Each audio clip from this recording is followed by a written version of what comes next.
364 days a year, the Niagara Parks Botanical Gardens offers something new. 4 seasons of show, spring, summer, winter, fall. It's the home of the Butterfly Conservatory and the School of Horticulture. There's always something to see here. I'm standing in our rose garden, where at any given time you're going to find 2,500 to 3,000 roses in bloom. Hybrid teas, floribundas, climbing roses, even shrub roses. And one of the more spectacular seasonal things we have here are our seasonal bedding displays, which are changing every season. This parterre garden is one of the more dynamic spaces at the Botanical Gardens.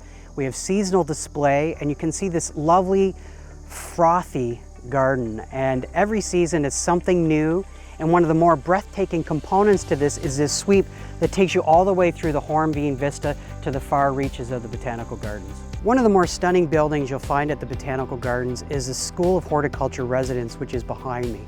The School of Horticulture, for more than 85 years, its students have been planting and designing and maintaining the Botanical Gardens here.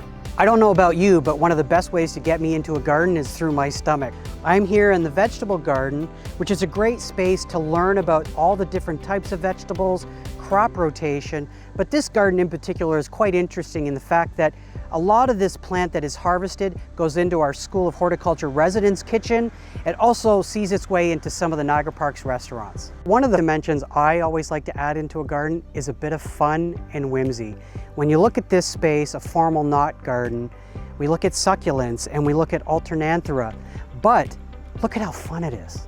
The herb garden found at the center of the Botanical Gardens holds one of the most diverse plant collections with over 500 different species and cultivars of plants. One of my favorite beds in the herb garden is our indigenous bed, which connects people and plants in history. There are so many plants found in Canada that we know have been used for millennia. This bed is one of those first launch points in the Niagara Parks about those indigenous plants. As a horticulturist, as an avid gardener, we are always looking for something new, a plant that tells us a story, a plant that connects us with them.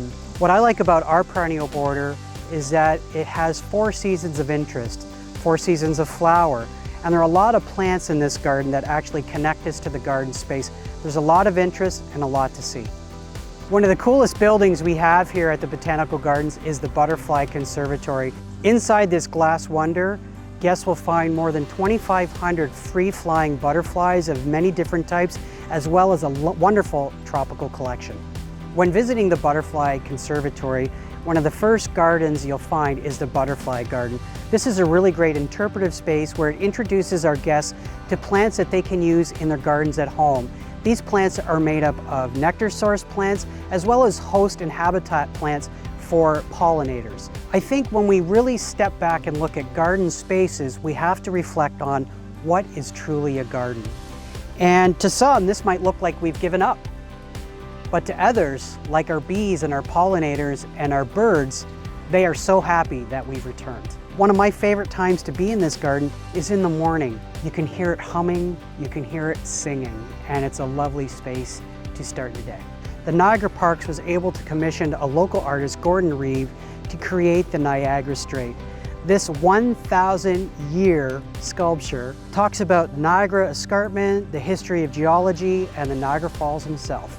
To plan your visit and to discover more about the Niagara Parks Botanical Gardens, visit niagaraparks.com.